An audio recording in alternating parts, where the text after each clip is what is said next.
கழக தலைவர் அவர்களின் போர்ப்படை தளபதிகளில் ஒருவராக இருந்து தலைமை கழகத்தின் சார்பில் வருகை தந்து கழகத் தலைவருடைய பிறந்தநாள் நிதிநிலை அறிக்கை விளக்க பொதுக்கூட்டத்துக்கு வருகை தந்த அன்பிலார் அவர்களுக்கு மாநகர கழகத்தின் சார்பில் சால்வை அணிவித்து வாழ்த்து தெரிவிக்கிறோம்.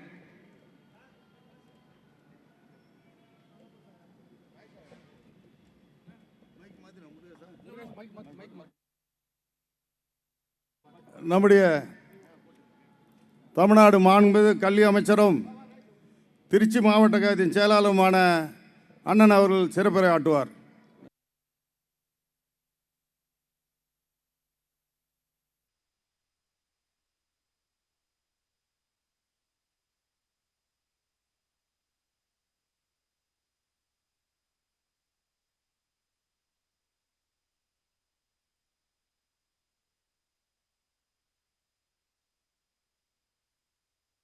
முதல்ல கூட்டத்தோட நோக்கம் என்பது நமது மாண்புமிகு தமிழ்நாட்டு முதலமைச்சர், திராவிட முன்னேற்ற கழகத்தினுடைய தலைவர், நம் இயக்கத் தலைவர், நம்மை நாளும் இயக்குகின்ற தலைவர்களுடைய பிறந்த நாளை முன்னிட்டு முதலில் நம் அனைவரின் சார்பாக அவருக்கு நம்முடைய பிறந்தநாள் வாழ்த்துக்களை முதலில் நாம் தெரிந்து கொள்வோம்.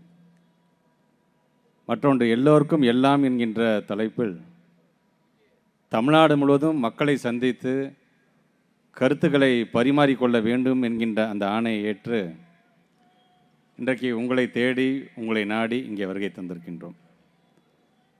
உரையாற்றி அமர்ந்திருக்கின்ற நமது மாவட்ட கழகத்தினுடைய ஆற்றல்மிகு செயலாளர் சட்டமன்ற உறுப்பினர் அண்ணன் நந்தகுமார் அண்ணன் பேசும்போது சொன்னாங்க, அடுத்த ஒரு 40 நிமிஷம் அவர் பேச போகிறாருன்னு. உடனே பெண்கள்லாம் ஒருத்தர் முகத்தை பார்த்துருக்காங்க, என்னப்பா 40 நிமிஷம் பேச போகிறாராம்ப்பா அப்படின்னு. தெரிஞ்ச செய்தி தான், அதிக நேரம் எடுத்துக்கொள்ள வேண்டும் என்கின்ற அவசியம் இல்லை என்று சொன்னாலும் பெண்களுக்கு நான் ஒன்று மட்டும், 2014 நம்முடைய மோடி அவர்கள் வந்தபோது இருந்த பெட்ரோல் விலை, டீசல் விலை, கேஸ் விலை, அதை நீங்கள் மறந்துடக்கூடாது. 49 ரூபா, 55 ரூபா, 400 ரூபான்னு இருந்தது. அவர் என்ன சொன்னார்? நாங்கள் ஆட்சிக்கு வந்துட்டா, நான் பிரதம மந்திரியாக வந்துட்டேன்னா அனைத்துமே 40 ரூபாய் கீழே நான் கொண்டு வந்துடுவேன் அப்படின்னு சொன்னார். இன்றைக்கு அதோட நிலை என்ன? 96 ரூபா, 105 ரூபா, 1200 ரூபான்னு போயிடுச்சு கேஸ் விலை. இங்கே இந்த சிறப்பான ஒரு நிகழ்ச்சியை ஏற்பாடு செய்திருக்கின்ற நம்முடைய ஆற்றல்மிகு மாநகர கழகத்தினுடைய செயலாளர் சட்டமன்ற உறுப்பினர் அண்ணன் கார்த்திகேயன் அண்ணன் கூட சொன்னாங்க, இன்றைக்கு கட்டணமில்லா பேருந்தில் நீங்களாம் பயணம் செய்கிறீங்கன்னா ஒரு ஆய்வறிக்கை சொல்லுது, உங்களுக்கு மாதம் அதனால் நீங்கள் சேமிக்கக்கூடிய அந்த பணம் என்பது 880 ரூபாயிலிருந்து 900 ரூபாய் வரைக்கும் நீங்கள் சேமிக்கிறீங்க அப்படிங்கிறாங்க. ஆக இதை நீங்கள் ஒப்பிட்டு பார்க்கும் பொழுது மோடி அவர்கள் 400 ரூபாய் இருந்ததை இன்றைக்கி 1200 ரூபாயாக கேஸ் விலை ஆக்கிட்டார். 800 ரூபா உங்கள்கிட்ட அவர் பிடுங்கிக்கிட்டார். நாங்கள் 800 ரூபா கொடுத்துருக்குறோம். நாங்கள் ஆக அந்த தெம்போடு தான் இங்கே உண்டு நாங்கள் பேசுகிறதுக்காக நாங்கள் வருகை தந்திருக்கின்றோம். இதை நம்முடைய பெண்கள் நீங்கள் புரிந்து கொள்ள வேண்டும். இந்த 10 வருஷத்தில் அவங்க ஆட்சியில் இருந்தபொழுது விலைவாசி என்னென்ன இருந்தது, அது பருப்பாக இருந்தாலும் சரி, சர்க்கரையாக இருந்தாலும் சரி, நீங்கள் போய் மல்லிகை ஜாமானை வாங்கினீங்க 10 வருஷத்துக்கு முன்னாடி. இன்றைக்கு அது எந்த நிலையில் இருக்குது என்பதை நீங்களாம் தெரிந்து கொள்ள வேண்டும் அப்படிங்கிறதுக்காகத்தான் இன்றைக்கு இது போன்ற மேடைகளை அமைத்து தலைவருக்கு பிறந்தநாள் வாழ்த்து சொல்லுகின்ற அதே வேளையில் உங்களிடம் இது போன்ற கருத்துக்களை பரிமாறிக்கொள்ள வேண்டும் என்று நாங்கள் வந்திருக்கிறோம். நம்முடைய மாவட்ட கழக செயலாளர் அண்ணன் நந்தகுமார் அண்ணன் ரொம்ப அழகாக இது முத்தமிழர் கலைஞர் அப்பப்போ கோடிட்டு காட்டக்கூடியது. என்ன சொல்லுவார்னா, எப்போதும் இல்லைன்னு சொல்கிற மகராசி இப்போவும் இல்லைன்னு சொல்லிட்டா, எப்போதும் கொடுக்குற சிறுக்கி இப்போ கொடுக்க மாட்டேங்கிறாளே அப்படிங்கிறதான் நம்ம மக்களோட நிலை என்று அடிக்கடி சொல்வார்கள். ஆனால் பல நிதி நெருக்கடி இருந்தாலும் அதையெல்லாம் இன்றைக்கு தாண்டி இன்றைக்கி நம்முடைய மேயர் சுஜாதா ஆனந்தகுமார் வந்திருக்கிறாங்க, துணை மேயர் சுனில்குமார் இருக்கிறாங்க. ஆனால் இன்றைக்கு இந்த பகுதிக்கான அடிப்படை வசதிகள் கண்டு தனியாக நம்முடைய மாவட்ட கழக செயலாளர் சொன்னது போல் 80 கோடி ரூபாய் ஒதுக்கீடு செய்து உங்களுடைய பாதாள சாக்கடை திட்டமா, உங்களுக்கு தேவையான சாலைகளா, உங்களுக்கு முறையாக குடிநீர் வழங்கப்படுகின்றதா, தெருவிளக்கு சரியாக எரிகிறதா, இதையெல்லாம் பார்க்கக்கூடிய பணியில் இன்றைக்கு ஒவ்வொருவரும் இன்றைக்கு நாங்கள் பணியாற்றி கொண்டிருக்கின்றோம். மேடையில் உட்காந்துருக்கோம், நீங்கள் தயவுசெய்து மேயராகவோ அமைச்சராகவோ சட்டமன்ற உறுப்பினர்களோ பார்க்க வேணாம். உங்களுக்கான வேலைக்காரங்க தான் நாங்கள், எங்களுடைய முதலாளிகள் நீங்கள், எங்களை தேர்ந்தெடுத்தவர்கள் நீங்கள். உங்களுக்கு நாங்கள் தொடர்ந்து பணியாற்ற வேண்டும் என்று ஆசைப்படுகின்றோம். அதனால தான் இன்றைக்கு நம்முடைய மாண்புமிகு தமிழ்நாட்டு முதலமைச்சராக இருந்தாலும் சரி, அவருடைய கரத்தை வலுப்படுத்தி கொண்டிருக்கின்ற நமது விளையாட்டுத்துறை அமைச்சர், இளைஞரணி செயலாளர் தளபதி உதயநிதி ஸ்டாலின் அவர்களாக இருந்தாலும் சரி, இன்றைக்கு கண் துஞ்சாமல் உழைத்து கொண்டிருக்கோம் என்று சொன்னால் உங்களுடைய நம்பிக்கையை நாங்கள் தொடர்ந்து பெற வேண்டும் என்பதற்காகத்தான். இங்கே உரையாற்றிருக்கின்ற நம்முடைய நாடாளுமன்ற உறுப்பினர் சகோதரர் கதிர் ஆனந்த் உங்களுக்கான குரலாக இன்றைக்கு நாடாளுமன்றத்திலே ஒலித்து கொண்டிருக்கின்றார். உங்களுக்கு மட்டுமல்ல, என்னுடைய துறை சார்ந்திருக்கின்ற கல்வித்துறை சார்ந்திருக்கின்ற பிரச்சனை என்று சொன்னாலும் அதை நாடாளுமன்றத்திலே ஒலிக்கக்கூடிய முதல் குரலாக நம்முடைய சகோதரர் கதிரானந்தருடைய குரல் இங்கே இருந்து கொண்டிருக்கின்றது. ஆக இன்றைக்கு இந்த பகுதியில் பணியாற்றி கொண்டிருக்கின்ற நம்முடைய விஜயகுமார் அவர்களாக இருந்தாலும், பாபு அவர்களாக இருந்தாலும், ஏன் நம்முடைய பகுதி கழக செயலருடைய முன்னவர் பாஷாக இருந்தாலும், நிறைவாக நன்றி உரையாற்றிருக்கின்ற மயில் வாகனன், இதெல்லாம் சேர்ந்து ஒட்டுமொத்தமாக சொல்ல வேண்டும் என்று சொன்னால் முத்தமிழர் கலைஞருடைய உயிரினும் மேலான அன்பு உடன்பிறப்புகள் நீங்கள் இன்றைக்கு பணியாற்றி கொண்டிருக்கின்றன சொல்லும்போது ஏதோ தேர்தலுக்காக வரக்கூடியவர்கள் அல்ல. நாங்கள் தமிழ்நாட்டில் இருக்கின்ற எந்த மாவட்டத்திற்கும் இல்லாத ஒரு மிகப்பெரிய சிறப்பு இந்த வேலூர் மாவட்டத்துக்கு பார்க்கும்போதே எனக்கு பொறாமையாக இருக்கும். ஆங்கிலேயரை எதிர்த்து முதல் புரட்சி வெடித்தது எது என்று சொன்னால் நம்முடைய வேலூர் தான். எந்த மாவட்டத்திற்கும் இல்லாத ஒரு பெருமை. இது இரண்டாவது விடுதலை போர். இப்பொழுது நாம் சந்திக்க போவது இரண்டாவது விடுதலை போர். அன்றைக்கு ஆங்கிலேயர்கள் படையெடுத்தார்கள், இன்றைக்கு ஆரியர்கள் படையெடுக்கிறார்கள். அதை எதிர்கொள்ள வேண்டிய கட்டாயம், கடமை, அதுவும் வேலூர் மாவட்டம் உங்களுக்கு இல்லைன்னா வேறு யாருக்குங்க இருக்க போகுது? பேரறிஞர் அண்ணா அவர்கள் தான் சொல்வார்கள், நாங்கள் திராவிட முன்னேற்ற கழகம் தான் பேர் வச்சமே தவிர திராவிடர் முன்னேற்ற கழகம் நாங்கள் வைக்கல. திராவிடத்தையும் ஆரியத்தையும் பிரித்து துவேஷம் செய்கிறார்கள் என்று எங்களை பார்த்து சொல்கிறார்களே, அவர்களுக்கு நாங்கள் சொல்லிக்கொள்ள விரும்புவது ஒன்றே ஒன்று தான், நாங்கள் முறைகளை கண்டிக்கிறோமே தவிர நபர்களை அல்ல என்று சொன்னவர் நம்முடைய பேரறிஞர் அண்ணா அவர்கள். இன்றைக்கு அந்த காலத்திலிருந்து வாழ்ந்து இன்றைக்கு இந்த இயக்கத்தில் பணியாற்றி கொண்டிருக்கின்ற நம்முடைய அண்ணன் சகி போன்றவர்களாம் இந்த மாவட்டத்திற்கானவர்கள். இதற்கெல்லாம் முத்தாய்ப்பாக நம்முடைய இயக்கத்திற்கு பொதுச் செயலாளர் என்கின்ற ஒரு மனிதனை தந்த மண் எதுவென்று சொன்னால் இதே வேலூர் மாவட்டம் என்கின்ற பெருமையோடு இங்கே நான் நின்று கொண்டிருக்கின்றேன். அன்றைக்கு நடந்த புரட்சி என்பது ஆயுதங்கள் தாண்டி நடந்தது. வர இருக்கின்ற நாடாளுமன்ற தேர்தல் என்கின்ற ஜனநாயக போர் என்பது வாக்கு சீட்டுகளை தாங்கி இங்கு நடைபெற இருக்கின்றது. உரையாற்றவெல்லாம் சொன்னது போல நம்முடைய தலைவர் யாரை கை காட்டுகிறாரோ, வேட்பாளராக யாரை கை காட்டுகிறாரோ, நிற்பது முத்தமிழ் கலைஞர் என்கின்ற வகையில் நாம் பணியாற்றிட வேண்டும். ஆக அதை தான் இன்றைக்கு தமிழ்நாடு முழுவதும் இன்றைக்கு ஒவ்வொரு இடத்திலும் இது போன்ற கூட்டங்கள் தொடர்ந்து நடைபெற்று கொண்டிருக்கின்றன. அதுவும் வேலூர் என்று வரும்பொழுது நான் சொன்னது போல் அந்த முதல் புரட்சி வெடித்த அந்த நினைவு தூணை அமைத்து தந்தவர் யார் என்று சொன்னால் நம்முடைய நெஞ்சமெல்லாம் நிறைந்திருக்கின்ற முத்தமிழர் கலைஞர் அவர்கள். இந்த வேலூருக்கு மாநகராட்சி என்கிற அந்தஸ்தை தந்தவது யார் என்று சொன்னால் நம்முடைய முத்தமிழர் கலைஞர் அவர்கள். அப்படிப்பட்ட அந்த வேலூர் மாநகராட்சியில் மாநகரில் நின்று பேசுவதை நான் பெருமையாக நான் கருதுகின்றேன்.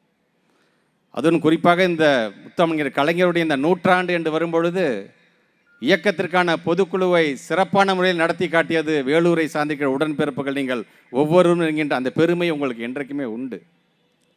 ஆனால் இன்றைக்கும் மோடி அவர்கள் ஒரு படையை திரட்டிக்கிட்டு ஒரு போர் புரிகிறது மாதிரி நம்மளை நோக்கி வர்றாரு. அடிக்கடி வர்றாரு. இப்போ அடிக்கடி வர்றாரு. திருப்பி 4ஆம் தேதி வரப்போகிறாராம். அதான் நம்முடைய தலைவர்கள் சொன்னார், அவர் அடிக்கடி வர்றதை பார்த்தாலும் இன்றைக்கி அவர் பேசுகிறத பார்த்தாலும் அவர் முகத்தில் அந்த பயம் தெரிய ஆரம்பித்து விட்டது என்று சொல்லியிருக்கிறார். மோடி அவர்களே, நீங்கள் மற்ற மாநிலம் மாதிரி எங்களோட மாநிலத்தை தயவுசெய்து பார்க்காதீர்கள். நாங்கள் வேறு, நீங்கள் வேறு. நமக்கும் உங்களுக்கும் நிறைய வேறுபாடுகள் உண்டு. நீங்கள் ஆன்மீகத்தை அரசியலாக பார்க்கிறீர்கள், நாங்கள் ஆன்மீகத்தை ஆன்மீகமாக நாங்கள் பார்க்கின்றோம்.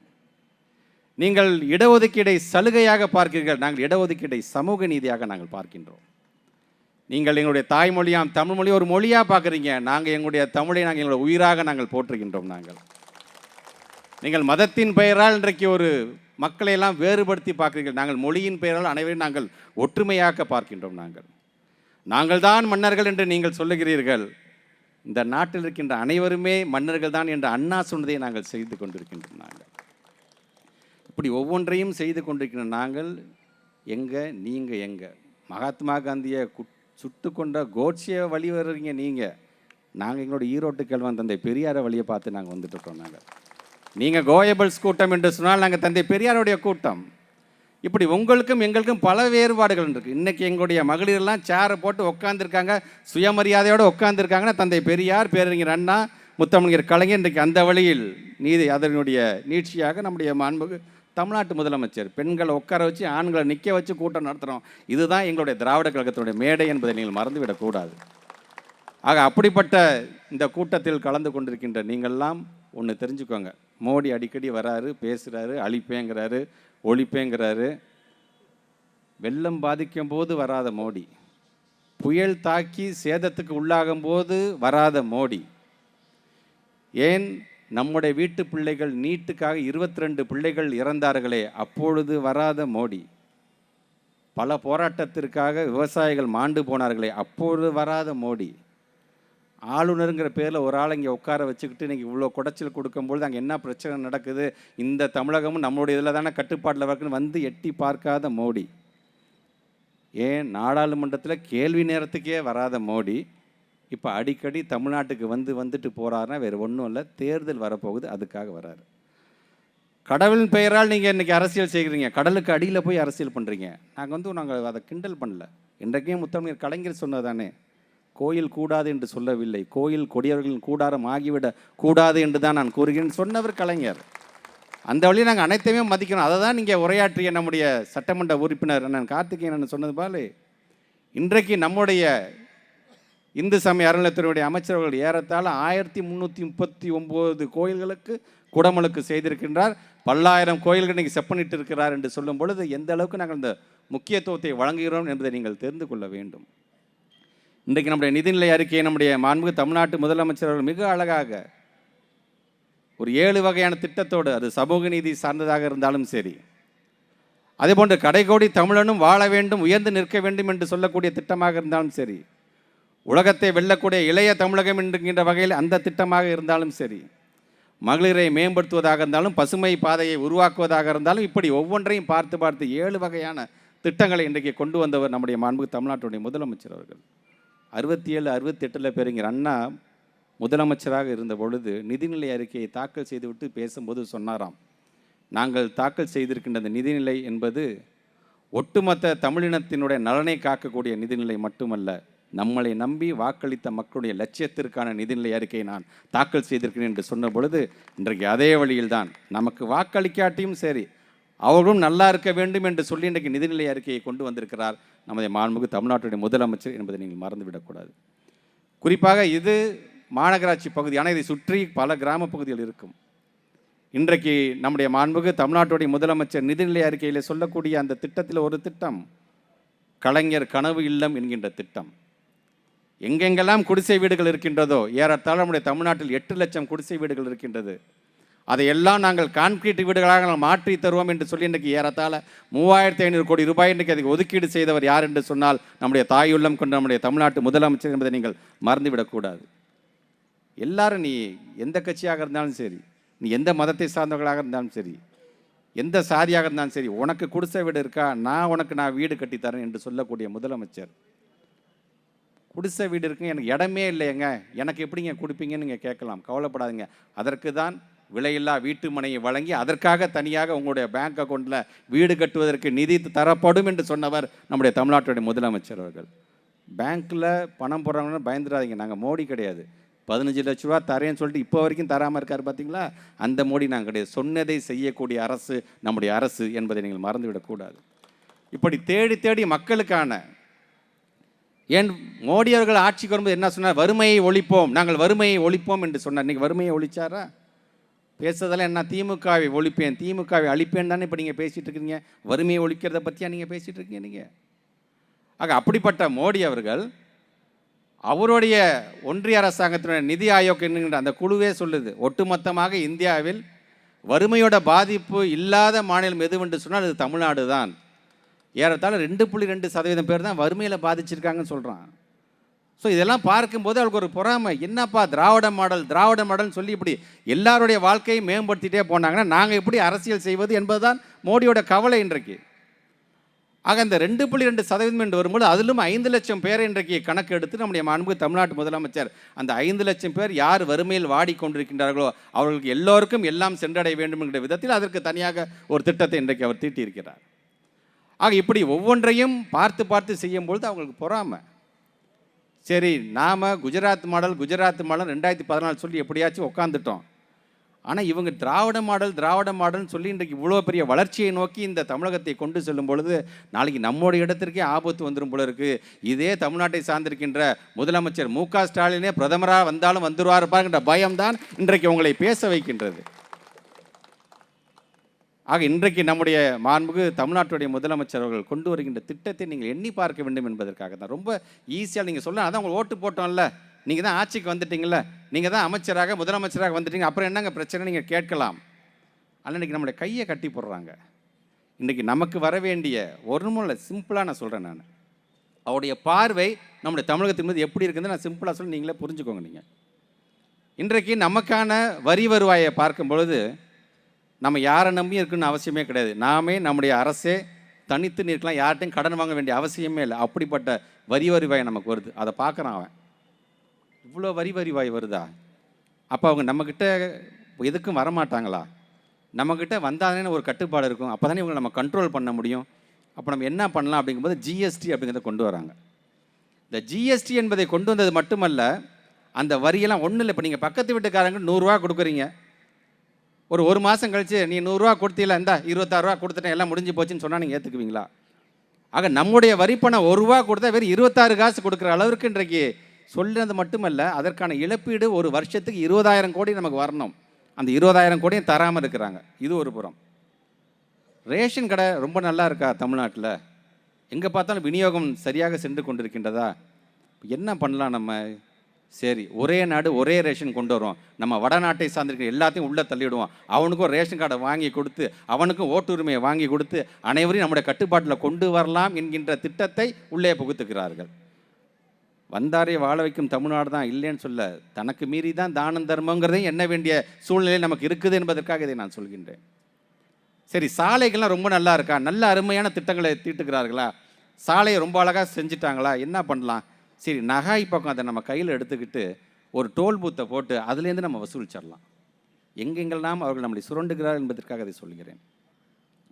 கல்வித்தரம் மிக அழகாக இருக்கின்றதா? முதலமைச்சர் அவர்கள் சொன்னது போல் இந்தியாவில் 2வது இடத்தில் தமிழ்நாடு இருக்கின்றதா? கல்வித்தரம் இந்த அளவுக்கு உயர்ந்திருக்கின்றதா? அப்போ என்ன பண்ணலாம்?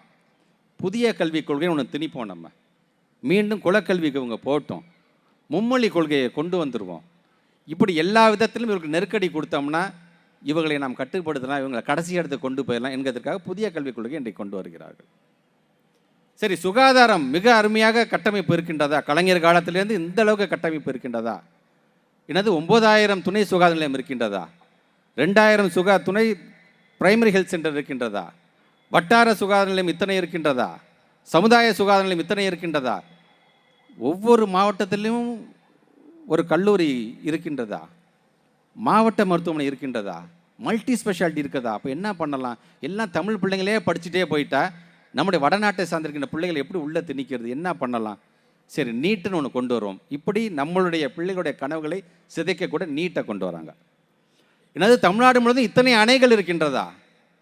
இவ்வளோ அணைகள் வந்துச்சுன்னா அவங்க வளத்தோடு இருப்பார்களே, நம்மளை நோக்கி எப்படி வருவார்கள்?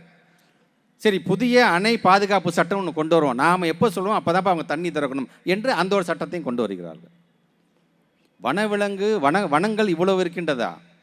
இந்த வனத்தை இன்றைக்கு நம்முடைய மாண்பு தமிழ்நாட்டு முதலமைச்சர் 27% இருக்கின்ற வனத்தை இன்றைக்கு 34% அதை பெருக்க வேண்டும் என்று பல்வேறு திட்டங்களை கொண்டு வரும்போது இப்படி கொண்டு போகிறாங்களா? சரி, வன பாதுகாப்பு சட்டம் ஒன்று கொண்டு வரும், இருக்கிற பழங்குடியெல்லாம் வெளியில் தள்ளிட்டு எல்லா வனத்தையும் நம்ம கட்டுப்பாடில் கொண்டு வரும் என்று அது ஒரு சட்டம். என்னது, நெய்வேலியில் இவ்வளோ நிலக்கரி கிடைக்கின்றதா? இந்த அளவுக்கு மின்சாரத்தை உற்பத்தி செய்கிறார்களா? சரி, அதற்காக ஒரு புதிய ஒரு மின்சார சட்டத்தை கொண்டு வந்து அதையும் தங்களுடைய கட்டுப்பாட்டில் கொண்டு வர வேண்டும் என்று பார்க்கிறார்கள். வேலை வாய்ப்பு அதிகமாக இன்றைக்கு 8,60,000 கோடியை உள்ளே முதலீடு கொண்டு வந்து வருங்காலத்தில் இன்றைக்கு அதிகப்படியான வேலை வாய்ப்புகள் உருவாக்கி தரப்போகிறார்களா? என்ன பண்ணலாம்? சரி, அவர்கள் நடத்தக்கூடிய அந்த தேர்வு ஆணையத்தில் நம்முடைய வடநாட்டை சார்ந்தவர்கள் எழுதலாம் என்கிற ஒரு சட்டத்தை கொண்டு வரலாம். கொண்டு வந்துட்டால் நம்முடைய வடநாட்டை சார்ந்தவர்களை அங்கே உள்ளே கொண்டு வந்துடலாம் என்கின்ற அந்த ஒரு சட்டம். இப்போ நான் சொன்னேன் பார்த்தீங்களா, அது எல்லாமே இந்த உரிமைகளை விட்டு கொடுத்தது யார் என்று சொன்னால் இன்றைக்கு எதிர்க்கட்சியாக இருந்திருக்கின்ற அதிமுக சார்ந்தவர்கள். கொஞ்சம் கூட சிந்திக்காமல் தங்களுடைய பதவியை காப்பாற்றி கொண்டால் போதும் என்கின்ற ஒரே எண்ணத்தில் அவங்க எது கேட்டாலும் உடனடியாக.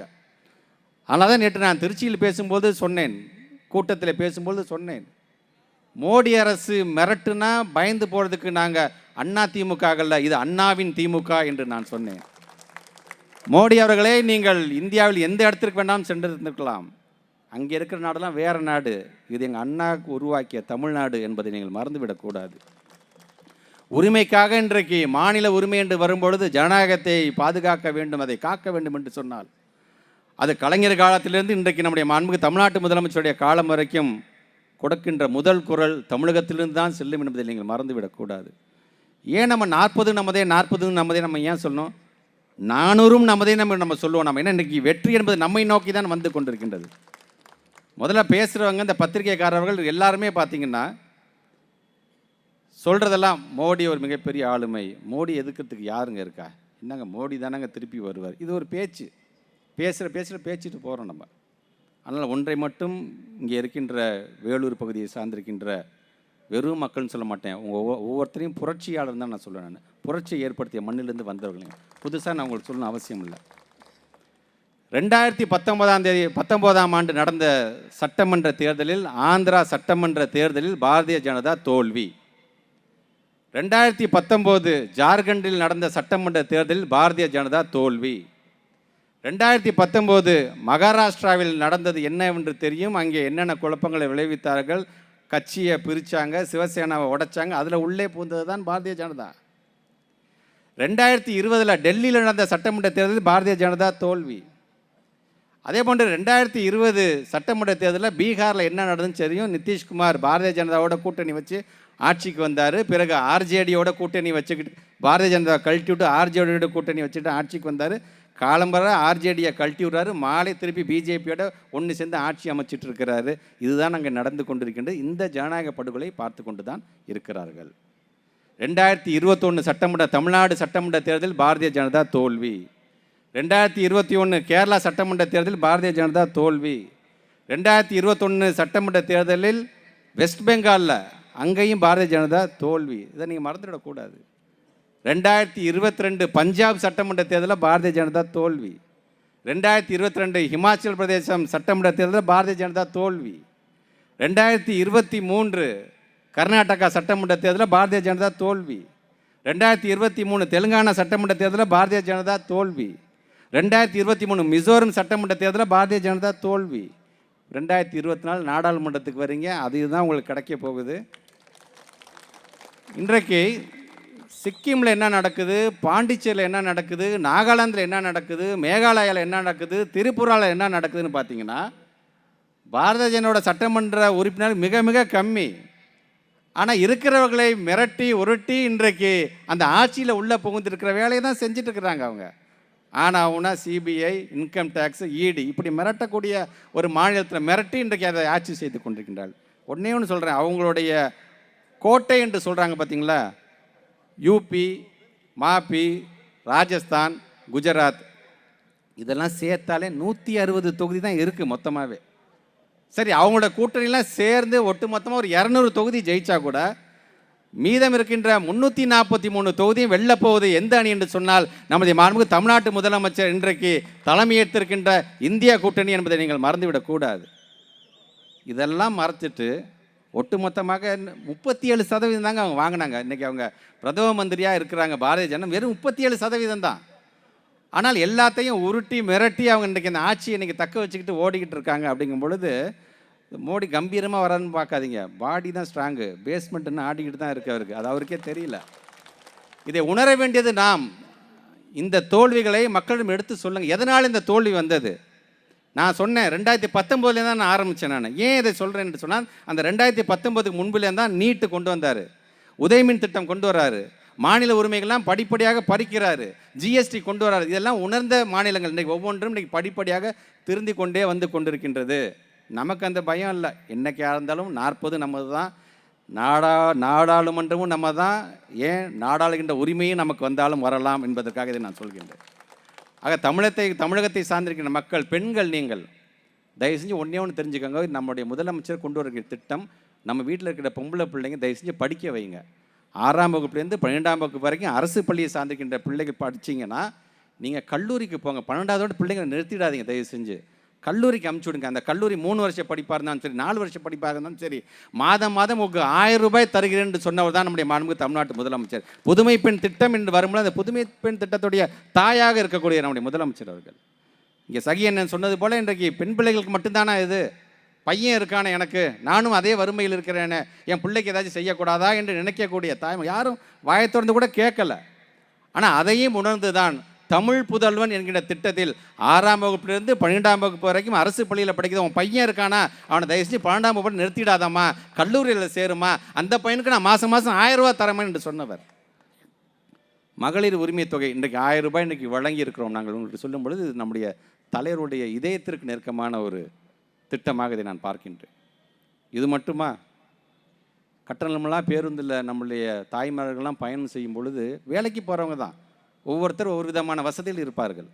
6:30 மணிக்கு 7 மணிக்கு நீங்கள் போயிடுங்க, சரி கட்டணமெல்லாம் போகிறான்னா எத்தனை முறை அதே பேருந்தில் நீங்கள் கட்டணம் இல்லாமல் நீங்கள் பயணம் செய்யும் பொழுது நினச்சி பார்த்துப்பீங்க, காலம்புற பிள்ளைக்கு நம்ம சாப்பாடு சமைக்க வைக்காமல் வந்துட்டோமே, நேற்று வச்ச சாப்பாடு தானே பிள்ளை காலம்புற சாப்பிட்ருக்கோம், பள்ளிக்கூடத்துக்கு போகும்போது பட்டினியோட போவோமான்னு என்று எண்ணக்கூடிய தாய்மார் கொண்டிய இடத்திலிருந்து எண்ணி உதித்த திட்டம்தான் நம்முடைய முதலமைச்சருடைய காலை உணவு திட்டம் என்பதை நீங்கள் மறந்துவிடக்கூடாது. 1ஆம் வகுப்புலேருந்து 5ஆம் வகுப்பு படிக்கிற பிள்ளைங்க ஸ்கூலுக்கு போங்க, பசியோடு இருந்தால் பிள்ளை எப்படி படிப்பில் கவனம் செலுத்தும், அதுக்கு நான் சோறு போடுறேன், பிள்ளைங்களை பள்ளிக்கூடத்துக்கு அனுப்பிச்சி வைங்க, படிக்க வைங்க என்று சொல்லக்கூடியவர் நம்முடைய தமிழ்நாட்டு முதலமைச்சர். பள்ளிக்கல்வித்துறை அமைச்சராக 1ஆம் வகுப்புலேருந்து 12ஆம் வகுப்பு வரை என்று வரும்பொழுது என்ன நம்பி நீங்கள் உங்கள் பிள்ளையை அனுப்பிச்சி வைக்கிறீங்க. அதுவே இளைஞர்களாக மாறும்பொழுது எங்களுடைய விளையாட்டுத்துறை அமைச்சர், எங்களுடைய இளைஞரணி செயலாளர் தளபதி உதயநிதி ஸ்டாலின் அவர்களை நம்பி இன்றைக்கி உங்கள் பிள்ளைங்களை நீங்கள் அனுப்பிச்சி வைக்கிறீங்க. இதையெல்லாம் மேற்பார்வையை பார்க்கக்கூடிய உங்களுடைய பிள்ளைகள் கல்லூரி படிப்பு முடிச்சிருச்சா, அடுத்தது அந்த பிள்ளைங்க ஏதாச்சும் வேலைக்கு நம்ம அமிச்சாதானே சரியாக வரும், படிச்சுட்டு பிள்ளை வீட்டில் சும்மா இருக்கக்கூடாது என்பதற்காக அந்த பிள்ளையுடைய வாழ்வை மேம்படுத்துவதற்காக உருவான திட்டம் நான் முதல்வன்கிற திட்டம். அதை உருவாக்கி தந்தவர் நம்முடைய மாண்புமிகு தமிழ்நாட்டு முதலமைச்சர். ஒவ்வொரு படிப்படியாக எங்களை நம்பி உங்களை பிள்ளையை நீங்கள் அனுப்பிச்சி வைக்கிறீங்க போது நீங்கள் எங்களை நம்புறீங்க, நாங்கள் உங்களை நம்புகிறோம். அதை உறுதிப்படுத்துகின்ற கூட்டம் தான் இங்கே நடைபெற்று கொண்டிருக்கின்ற கூட்டம் என்பதற்காக இதை நான் சொல்கின்றேன். தாய்மார்கள் 5 வருஷத்துக்கு ஒரு தடவை நீங்கள் ஓட்டு போடுறீங்க, இல்லை என்று சொல்ல, உங்களுக்கு பிடிச்சவங்க யாரோ நீங்கள் ஓட்டு போடுறீங்க, பிடிச்சவங்களை தேர்ந்தெடுக்கிறீங்க. ஆனால் தயவு செய்து சிந்தித்து பாருங்கள், ஒரு அரசாங்கம் வரும்பொழுது நம்முடைய வீட்டில் அந்த அரசாங்கத்தின் மூலமாக பயனாளிகள் யார் யார்? முதியோர்கள் இருந்தாங்கன்னா அந்த அம்மா முதியோர் ஓய்வூதியம் வாங்குறாங்களா? நம்முடைய பிள்ளை படிக்கிறா, அந்த பிள்ளை படிப்புக்கு இந்த அரசாங்கம் தன்னுடைய பார்வையை நம்முடைய பிள்ளை மேலே தான் பிள்ளை மாதிரி பார்க்குதா? தாய்மார்களாக நம்ம இருக்கோம், வீட்டு வேலையெல்லாம் நம்ம பார்க்குறோமே, நமக்கு அந்த வேலைக்கு ஏதாச்சும் இந்த அரசாங்கம் ஒரு அங்கீகாரம் தருகிறதா? இது பெண்களுக்கான அரசாங்கம், பெண்களுக்கான ஆட்சி. ஆம்பளைங்களாம் பொறாமப்படுறாங்க, எல்லாமே பெண்களுக்கே பண்ணுறீங்களேன்னு. ஆக ஒரு முதலமைச்சர் கோட்டைக்கு போய் முதலமைச்சராக பொறுப்பேற்ற உடனே போட்ட முதல் கையெழுத்து உங்களுக்கான கையெழுத்து தாம்மா. கட்டணம் இல்லாமல் எங்களுடைய மகளிரெல்லாம் பயணம் செய்யட்டும் என்று சொன்னதான். இது பொருளாதார வளர்ச்சி. இன்றைக்கி ஒரு திட்டமும் நாங்கள் கொண்டு வரோன்னா, இப்போ புதுமை பெண் திட்டம் கொண்டு வரோன்னா இன்றைக்கு கல்லூரியில் சேரக்கூடிய மாணவிகளோட எண்ணிக்கை 34% இன்றைக்கு அதிகரிச்சிருக்கு என்று நாங்கள் ஆய்வுகள் இன்றைக்கி சொல்லி கொண்டிருக்கின்றது. அதே போன்று நம்முடைய மகளிர்கள்லாம் இன்றைக்கி நீங்கள் கட்டணமில்லா பேருந்தில் போகிறீங்கன்னா 40% சமுதாய பங்கு உங்களுக்கு இருந்தது, இன்றைக்கு அது 60% இன்றைக்கு மாறி இருக்குது என்று சொன்னால் கொண்டு வருகின்ற திட்டம், அதை நீங்கள் மறந்துவிடக்கூடாது. அதை ஞாபகப்படுத்த வேண்டியது எங்களுடைய கடமை. அதற்காகத்தான் இங்கே வந்திருக்கோம். நாங்கள் எதிர்க்கட்சியை நாங்கள் கோவப்பட்டு திட்டுறது. இப்போ அவர் சொல்கிறார் பார்த்தீங்களா, மோடி வந்துட்டு நான் அழிப்பேன் ஒழிப்பேன்னு, திமுகவை அழிப்பேன் ஒழிப்பேன்னு சொன்னவங்களாம் எங்கே இருக்கிறான் என்பதை நீங்கள் தெரிந்து கொள்ள வேண்டும் என்பதற்காக ஆரம்பிச்சிட்டீங்க. அழிப்பேன்னு சொல்லி நீங்கள் ஆரம்பிச்சிட்டீங்க. பார்த்துடலாம் நீங்களா நாங்களான்னு என்ன நடக்க போகுது என்பதை இங்கே நம்முடைய கதிரானந்த் சொன்னது போல் இன்னும் 71 நாட்கள் இருக்கின்ற நீங்களும் பார்க்க தான் போகிறீர்கள். ஒட்டுமொத்தமாக இந்த இந்தியாவிற்கே வழிகாட்டக்கூடிய மாநிலமாக இருக்கிறதுனால தான் ஒட்டுமொத்த தமிழ்நாட்டில் ஒட்டுமொத்த இந்தியாவில் நம்பர் 1 முதலமைச்சர் என்று சொன்னால் அது தமிழ்நாட்டுடைய முதலமைச்சர் என்கின்ற பெயரை நாம் பெற்றிருக்கின்றோம். எல்லா விதத்திலும் மாணவர்களாக இருந்தாலும் சரி, உழவர்களாக சரி. என்ன சொல்கிறீங்க, இன்றைக்கி மோடி சொல்கிறார், நான் தமிழ்நாட்டு மக்கள் மீது அதிக அன்பு வைத்திருக்கிறேன், நீங்கள் என் மீது அன்பு செலுத்தினால் நான் 3 மடங்காக அதை நான் திருப்பி தருவேன் என்று சொல்லுகிறார். நீங்கள் நாட்டினுடைய பிரதம மந்திரி இல்லைன்னு சொல்ல, உங்களுக்கான மரியாதையை நாங்கள் தருகின்றோம். எங்களுடைய தமிழ்நாட்டிற்கு நீங்கள் பல திட்டப்பணிகளை கொண்டு வர வேண்டும் என்று சொன்னால் அன்பை நாங்கள் செலுத்துகின்றோம். நாங்கள் கொடுத்த அன்புக்கு நீங்கள் 3% கொடுக்கணும் அவசியம் கிடையாது. நாங்கள் கொடுக்குற ₹1 நீங்கள் ₹3 கொடுத்தீங்கன்னா எனக்கு ரொம்ப சந்தோஷம். அதை தான் நான் சொல்ல விரும்புகிறேன். நான் உழவர்களுக்கு நீங்கள் என்ன சொன்னீங்க, ஒரு வருஷத்தில் உழவர்களுடைய வருமானத்தை நான் 2 மடங்காக 3 மடங்காக நான் மாற்றி தருவேன்னு சொன்னீங்க. இன்றைக்கி என்ன நடந்து கொண்டிருக்கின்றது? டெல்லியே இன்றைக்கி ஒரு போர்க்களமாக இருக்கின்றது. உழவர்கள் தன்னுடைய அந்த சட்டத்தெல்லாம் நீங்கள் நீக்க வேண்டும் என்று சொல்லி வரும் பொழுது என்ன பண்ணுறீங்க, அந்த வண்டியே உள்ளே வரக்கூடாது, முள்படுக்கையை விரித்து காட்டுறீங்க. நீங்கள் குடியுரிமை திருத்த சட்டம், இன்றைக்கி நாமெல்லாம் இஸ்லாமிய சகோதரர்களோடு இன்றைக்கி அண்ணன் தம்பிகளாக மாமை மச்சானாக பழகக்கூடிய மாநிலம் ஒரே மாநிலம் தான் இந்தியாவில் இருக்குது. அது நம்முடைய தமிழ்நாடு என்பதை நீங்கள் மறந்துக்கூடாது. அப்படி இருக்கும். ஆனால் நீங்கள் என்ன பண்ணுறீங்க, குடியுரிமை திருத்த சட்டம்னு ஒன்று கொண்டு வந்து இஸ்லாமியர்கள் இங்கே குடியிருக்கலாமா வேணாமா, இலங்கை தமிழர்கள் இங்கே வரலாமா வேணாமா என்று அந்த ஒரு பயத்தை நீங்கள் உருவாக்கணும். அண்ணா தான் சொல்லுவார், அச்சமும் உங்கள் மீது இருக்கின்ற அவநம்பிக்கையும் இந்த இரண்டும் பெற்றெடுக்கின்ற குழந்தைகள் தான் மிகப்பெரிய பயங்கரமான புரட்சி என்று சொல்வார். புரட்சி மண்ணில் இருந்து நான் சொல்கிறேன், நான் ரொம்ப நாங்கள் ஆயுதம் தாங்கிலாம் நாங்கள் போராட நாங்கள் வரல. எங்ககிட்ட வாக்கு சீட்டு இருக்குது. உங்கள் மீது இன்றைக்கி மக்கள், எங்கள் மக்கள் மட்டும் இல்லை, ஒட்டுமொத்த மக்களும் இந்த உங்களுடைய ஆட்சியை பார்த்து நீங்கள் ஒரு அச்சத்தில் இருக்கிற, எங்கடா எங்களெல்லாம் பிரித்தாள்கின்ற சூழ்ச்சியில் நீங்கள் வந்துடுவீங்களேன்னு அவநம்பிக்கை ஏற்கனவே வந்துருச்சு. ஆக ஒரு பயங்கர புரட்சி, அது ஜனநாயக புரட்சியாக, அது வாக்கு சீட்டின் மூலமாக கண்டிப்பாக உங்களுக்கான பாடத்தை எங்களுடைய தமிழ்நாட்டு மக்கள் எடுப்பார்கள் என்பதை உறுதி கூறுகின்ற ஒரு நிகழ்வாகத்தான் இந்த நிகழ்வை நான் பார்த்து கொண்டிருக்கின்றேன். ஒவ்வொரு திட்டத்தையும் வருகின்ற தாய்மார்கள் நீங்கள் எண்ணி பாருங்கள். பேசிட்டு போகிறோமே, நாங்கள் பேசிட்டு போனதுக்கப்புறமேட்டு தயவுசெய்து சிந்தித்து பாருங்கள். வீட்டுக்கு போனதுக்கப்புறம் பேசுங்க. என்னென்ன கொண்டு வந்திருக்காங்க. ஒரு ஆட்சி வந்தது ஏதோ நாங்களும் வந்தோம் போனோம் என்று இல்லை. இந்த ஆட்சி என்பது இனி தொடர்ந்து திராவிட முன்னேற்ற கழகம் தான் தமிழ்நாட்டில் ஆட்சி புரியும் என்று சொன்னால் உங்களுக்கான சேவர்களாக இதை நாங்கள் சொல்லுகிறோமே தவிர, நாங்கள் ஒரு அமைச்சராகவோ அல்லது இங்கே மேயராகவோ இல்லை நாடாளுமன்ற உறுப்பினராகவோ நாங்கள் சொல்லவில்லை. உழைக்க காத்து கொண்டிருக்கின்றோம். எங்கள் அண்ணன் சொன்ன மாதிரி 3 நாள் 4 நாள் தூங்கிய 4 நாள் ஆச்சு அப்படின்னா பல்வேறு விதத்தில் 5:30 மணிக்கு ஃபோன் அடிப்பாருங்க முதலமைச்சர். பத்திரிகையில் அப்படி செய்தி வந்திருக்கு, இந்த ஒரு ஸ்கூல் பில்டிங்கில் ஏதோ ஒரு பிரச்சனை நம்மளை என்னென்னு பார்த்தியான்னு. 5:30 மணிக்கு ஒரு மனிதன், ஒரு நாட்டினுடைய முதலமைச்சர், அவரே அப்படி இருக்காங்க. அப்போ நாங்கள் எத்தனை மணிக்கு எந்திரிக்கணும்? நாங்கள் 4:30 மணிக்கெலாம் எந்திரிச்சு வேலையை பார்த்தா தான் அவர் கேட்குற கேள்விக்கு எங்களால் பதில் சொல்ல முடியும். அப்படிப்பட்ட நம்முடைய தாயுள்ளம் கொண்ட தமிழ்நாட்டு முதலமைச்சர் அவர்கள் இன்னும் 100 ஆண்டு காலம் வாழ்ந்து இந்த தமிழகத்தை வளப்படுத்த வேண்டும். நம் அனைவருடைய கரவொலியின் மூலமாக நம்முடைய வாழ்த்துக்களை, பிறந்தநாள் வாழ்த்துக்களை நம்முடைய தலைவர் அவர்களுக்கு நாம் சொல்லிக்கொள்வோம். வருகின்ற நாடாளுமன்ற தேர்தல், நான் ஏற்கனவே சொன்ன மாதிரி வெறும் நாடாளுமன்ற தேர்தல் மட்டுமல்ல, நாட்டை காக்கக்கூடிய போர். அந்த போருக்கு எங்களுடைய இயக்கத்தை சார்ந்திருக்கின்ற உடன்பிறப்புகள் மட்டுமல்ல, தாய்மார்களே, நீங்கள் தான் எங்களுக்கான பிரச்சார பீரங்கிகள். நாங்கள் கூட ரோட்டோரமாக ஓட்டி கட்டிட்டு போயிடுவோம். நீங்கள் தான் ஒவ்வொரு வீட்டு அடுப்பங்கரை வரைக்கும் சென்று ஒரு அரசாங்கத்துடைய திட்டத்தை சொல்லக்கூடிய ஆற்றல் பெற்றவர்கள், உரிமை பெற்றவர்கள். நீங்களும் எங்களோடு சேருங்கள். உங்களுக்காக உழைக்க நாங்கள் காத்து கொண்டிருக்கின்றோம். உழைப்பது நாமாக இருப்போம், உதிப்பது உதயசூரியனாக இருக்கட்டும் என்று சொல்லி உங்கள் அனைவருக்கும் நன்றியை தெரிவித்து இந்த உரையை நிறைவு செய்கிறேன். நன்றி, வணக்கம். நன்றி உரை வட்டக்கழக செயலாளர் மயில்வாகனன். இந்த நிகழ்ச்சிக்கு கலந்து கொண்ட அனைவருக்கும் நன்றி நன்றி நன்றி.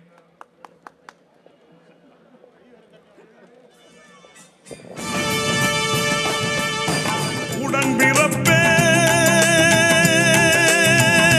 கழக உடன்பிறப்பே, உடன்பிறப்பே கழக உடன்பிறப்பே, உடன்பிறப்பே கழக உடன்பிறப்பே. அண்ணாவின் வழியில் அயராது உழைக்கும் பொன்னான கலைஞர் கண்ணாக மதிக்கும் உடன்பிறப்பே.